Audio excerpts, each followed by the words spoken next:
جی السلام علیکم ورحمۃ اللہ وبرکاتہ. محترم وڈائے صاحب اچانک مل گئے ہیں, تو یہ بتائیں کہ یہ پاکستان فوج میں بھی رہے ہیں اور بڑے بہادر سپاہی تھے, اور آج کل 14 اگست بھی آ رہی ہے, تو ہر بندہ اس میں جوش پایا جاتا ہے پاکستانی میں.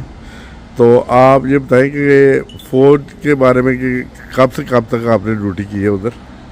میں بفضل السلام علیکم رحمۃ اللہ وبرکاتہ. مرزا صاحب, آپ نے میرے آرمی کے متعلق سوال کیا ہے, تو خاکسار کو بفضل توفیق باری تعالیٰ 1969 سے لے کے 1988 تک خاکسار پاکستان آرمی میں سرو کیا ہے میں نے, اور الحمدللہ بفضل توفیق باری تعالیٰ جب تک آرمی میں رہا ہوں ہر افسر, ہر نوجوان خاکسار کی بہت عزت کرتا تھا, اور سب کو یہ پتہ بھی تھا کہ خدا کے فضل اور رحم کے ساتھ یہ عامدی مسلمان ہے. اس کے باوجود بھی وہ عزت اس لیے کرتے تھے کہ جو خدا کی محبت میں آپ بنی نوع انسان سے محبت کرتے ہیں, ان کے دکھوں کو دور کرنے کے لیے کوشش کرتے ہیں, تو اللہ تعالیٰ اپنے فضل اور رحم کے ساتھ ان لوگوں کے دلوں میں آپ کی محبت جانکلی کر دیتا ہے. صحیح.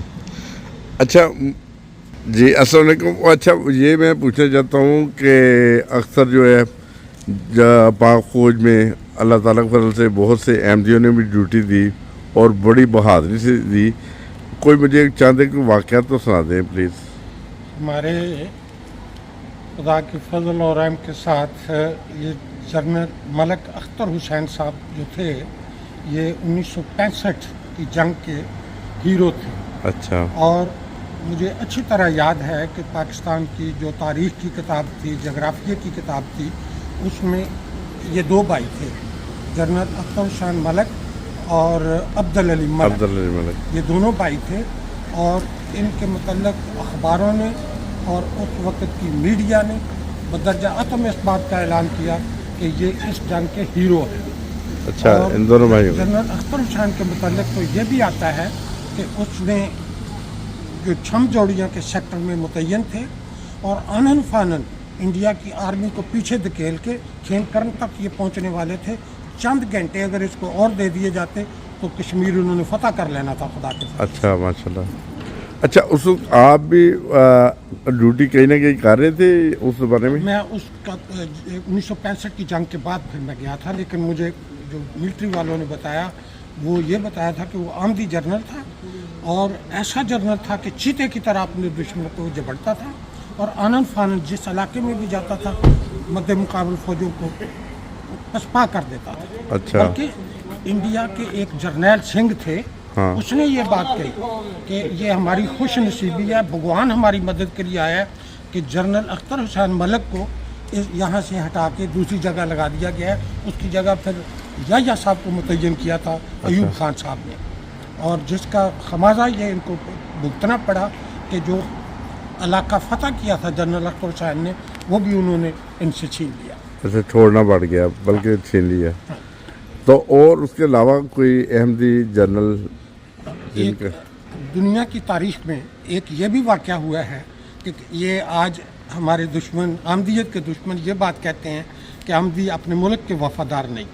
خدا کے فضل اور رحم کے ساتھ ہمارے ایک جنرل تھے افتخار احمد جنجوعہ صاحب. افتخار احمد جنجوعہ, ان کا بہت نام آتا ہے. ہاں, جنجوعہ صاحب تھے, اور انہوں نے میدان جنگ میں ان کی شہادت ہوئی تھی. اچھا. اور پاکستان کی ملٹری کی تاریخ میں جب پراپر دو ملک لڑ رہے ہوں تو وہ واحد وہ بندہ ہے جس نے میدان جنگ میں جن کی شہادت ہوئی. اچھا. تو وہ بھی جنرل تھے؟ وہ بھی جنرل تھے. اچھا. عام طور پر دیکھا جائے تو بہت کم جنرل شہید ہوتے ہیں. بہت ہوتے نہیں شاذ کے طور پر. ہاں, تو سپاہی تو شہید ہوتے رہتے ہیں بیچارے. لیکن یہ ہے کہ ابھی یہ جو ضیاء صاحب نے دہشت گردی کا بیج پاکستانی میں بویا, اس میں دہشت گردوں نے بعض جنرلوں کو قتل کیا یا شہید کیا. اچھا. ہاں جی. تو اور دہشت گردی میں یہ ہوئے ہیں, لیکن پراپر جنگ میں ہمارا پاکستانی جرنیل کوئی شہید نہیں ہوا. 14 اگست کے موقع پر اپنے جوانوں کو, جو آپ جیسے جوان ہیں, ہمارے فوجی ہیں جو وطن کی خاطر قربانی کرتے ہیں, उनको कोई एक एज ए एक भाई होने के नाते आप भी साबका फौजी हैं, कोई मैसेज देना चाहें तो? मेरा अपने पाकिस्तान के नौजवानों को, पाकिस्तान के जो बाला अफसर हैं, सब के लिए ये पैगाम है कि अपनी कौम की खिदमत करें। कौम की जैसा कि आजकल पाकिस्तान के मतलब ये यूरोप में भी मशहूर है, पूरी दुनिया में, कि पाकिस्तान की जो मिलिट्री है वो पाकिस्तान की सियासत में दखल अंदाजी करके हुकूमत छीन लेती है उनसे, जिसकी वजह से फिर कौम का बहुत ज़्यादा नुकसान होता है, मुल्क पीछे चला जाता है। तो मेरी आइज़ाना जो एक दो या चंद जर्नैल हैं उनसे आइज़ाना दरख्वास्त है कि वो अपनी कौम की खिदमत करें और सियासत जो है ये सियासतदानों को करने दें। हाँ, अगर कोई ऐसा सियासतदान जो कौम और मुल्क को लूटता है, जिससे मुल्क का नुकसान होता है, उसकी निशानदही करें और जो बाकायदा कानून है हमारी अदालतों का उसके सामने उनको पेश किया जाए ताकि उसकी उनको सज़ा मिले।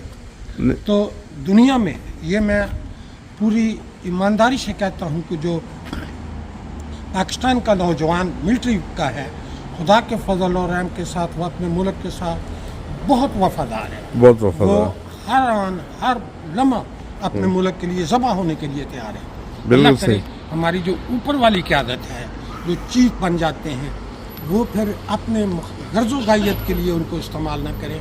जो उनका काम है कि सरहदों की हिफाजत करना, उस तरफ अगर वो अपना पूरी तवज्जो रखें और सियासतदानों को अपने मुल्क का जो काम है वो सौंपें। आज कोई करप्ट आया तो अगली दफ़ा वो उसको हटा दिया जाएगा, कौम उसको रिजेक्ट कर देगी।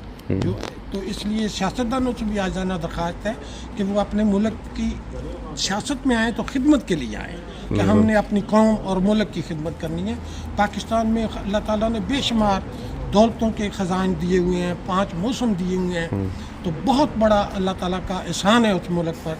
अगर वो कौम और ये जो उसमें फ़िरकाबाजी, मजहबी मुनाफ़क़त है, उसको गवर्नमेंट सतह पर कहें कि हर फ़िरके का बंदा अपना अपना जो भी उसका अक़ीदा है उस पर अमल करे और पूरी कौम को लिए हर उसमें हिंदू रहता है, ईसाई रहता है, कोई भी रहता है, उसकी जान माल की हिफाजत करना ये गवर्नमेंट की अव्वलीन ज़िम्मेदारी होनी चाहिए। नहीं, जैसा कि हम सारी ज़िंदगी देखते हैं, फ़ौज का एक डिसिप्लिन है, वो एक जो कमांडर है जब कमांड कर रहा होता है, पीछे हर फ़िरके के लोग होते हैं, हर मज़हब के लोग होते हैं।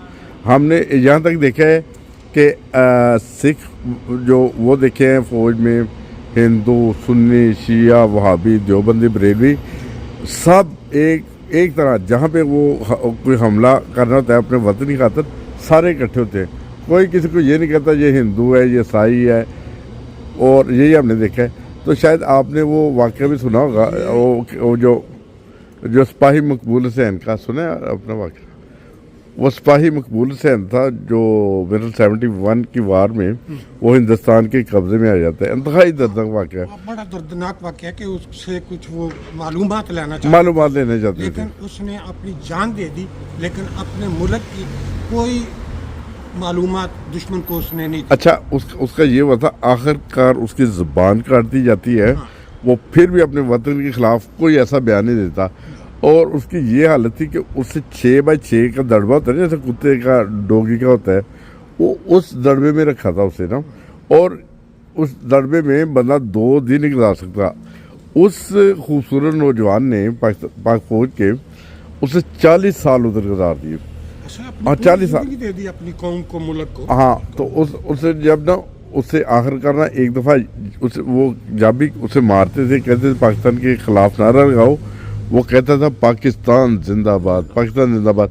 अच्छा, ये सूरत हाल थी कि उसकी जब ज़बान काट दी जाती है, वो अपने जो लहू के साथ, जो ज़बान से ऐसे होता है लहू, उसके साथ, हाँ, खून निकलता, वो दड़बे के अंदर ना उसकी दीवारों के ऊपर लिखते थे उस लहू के साथ, अपनी उंगली के साथ कलम बना के कि पाकिस्तान जिंदाबाद, पाकिस्तान जिंदाबाद।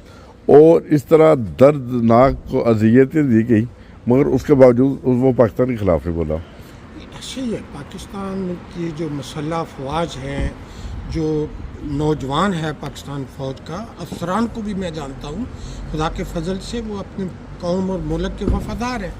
सिवाय जो ऊपर आते हैं, जैसे जनरल बाजवा ने हुकूमत तोड़ी, उसने मिस्टर ज़ियाउल हक ने चलती हुकूमत का तख्ता उल्ट के उसको मार्शल लॉ लगा दिया, इससे कौमें कभी तरक्की नहीं कर सकती, नामुमकिन है कि तरक्की करें। हाँ फौज को अपनी कौम से मोहब्बत करनी चाहिए और कौम को अपनी फौज से मोहब्बत करनी चाहिए। और जो जिसकी जिम्मेदारी कानून के मुताबिक है, जर्नलों का जो काम है वो अपना काम करें, जो सिविल अदारों का काम है वो अपना काम करें। हाँ, जहाँ कोई भी अगर मिलिट्री का कोई जर्नल गलत काम करता है तो पूरी कौम को इकट्ठे होकर उसका कानून के हवाले उसको करना चाहिए। नहीं बिल्कुल इसी तरह जैसे जो नॉर्मल मेजर अजीज भट्टी वो शहीद हो गए थे ना, मगर आज भी ऐसे लगते हैं जिंदा है, आने वाले बच्चों को बताते हैं वो जिंदा ही हैं, वो शहीद जिंदा है। जो खुदा की खातिर, अपने मुल्क की खातिर खुदा की राह में जान कुर्बान करता है तो कौम तो ऐसे हीरो की तादमे आखिर कदर करती है। हाँ। इज्जत की निगाह से देखा जाता है उनको। अजीज भट्टी ने बहुत बड़ी कुर्बानी दी थी, इसमें ज़रा भी शक वाली बात नहीं। बिल्कुल इसी तरह ही ना। तो बस अल्लाह ताला हमें भी अपने कौम अपने वतन के बारे में कोई अच्छा सोचने की तौफीक अता फरमाए और मुल्क को जब कुर्बानी की ज़रूरत पड़े। कि हमारे नबी अकरम सल्लल्लाहु अलैहि वसल्लम ने ये बहुत बड़ा हमें सबक दिया है कि मुसलमानों का जो है ईमान, वतन की, उनका ईमान पूरा नहीं होता, वतन की मोहब्बत है। हाँ बिल्कुल इस तरह वतन की मोहब्बत ईमान का हिस्सा है, ईमान का हिस्सा सल्लल्लाहु अलैहि वसल्लम ने फरमाया। नबी करीम सल्लल्लाहु अलैहि इसलिए हमेशा कोशिश करनी चाहिए कि जो भी उस मुल्क पाकिस्तान में रहता है वो अपने मुल्क से मोहब्बत करे और खुदा के फजल और रहम के साथ जो उनकी जिम्मेदारी हैं उनको दयानतदारी और तकवा से पूरा करे, तो कभी वो मुल्क दुनिया का अजीम मुल्क बन सकता है। उसको दुनिया की कोई ताकत शिकस्त नहीं फिर दे सकती इंशाल्लाह। अगर तकवा अशार बन जाए। जो उलमा हैं वो उनका जो काम है कौम को समझाएं कि झूठ नहीं बोलना, बुरा काम नहीं करना, मजहब के नाम पर, इस्लाम के नाम पर ना किसकी गर्दन काटनी है, फिरकों के नाम पर नफरतें नहीं फैलानी दुनिया में। बिल्कुल सही। तो अल्लाह ताला उनको भी ये तौफीक दे कि जो उनकी जिम्मेदारी है कि लोगों की तरबियत करें, लोगों को अल्लाह के साथ जोड़ के रखें और बनी हुई इंसान की खिदमत करें। बहुत शुक्रिया मोहतरम वडाई साहब। अचानक आप मिल के, आजकल वो दिन है 14 अगस्त का दिन आ रहा है, जोश आ रहा है खून में। ये दिन है हमारे लिए। हाँ। इस दिन हमारा मुल्क बना था, मुल्क बना पूरी था। कौम को मिल के बारगाह इस दिन में गिड़गिड़ा के दुआएं करनी चाहिए कि ऐ हमारे अल्लाह हमें एक कौम बना दे, एक कौम बना दे। मजहब के नाम पर कोई नफरतें ना फैलाएं। हमारे रसूलुल्लाह सल्लल्लाहु अलैहि वसल्लम की सुन्नत यही थी कि अगर कोई गैर मुस्लिम भी कलमा हक कहता था तो आप उसकी कदर करते थे। बिल्कुल इसी तरह ही। बल्कि लोगों को नेकी की तरफ बुलाएं। मजहब अपनी जगह रखें, जो जिसका जो मजहब है, फिरके अपने रखें जो उन्होंने रखना चाहते हैं, लेकिन फिरकों के नाम पर दूसरे फिरकों की गर्दनें काटना, उनके माल लूटना, ये नबी करीम सल्लल्लाहु अलैहि वसल्लम की सुन्नत के खिलाफ है, आपकी सीरत के खिलाफ है। बिल्कुल सही। बहुत शुक्रिया वडाई साहब, आपसे बात करके मज़ा आया, पाकिस्तान की कोई याद ताज़ा हुई है। अस्सलाम वालेकुम वरहमतुल्लाह।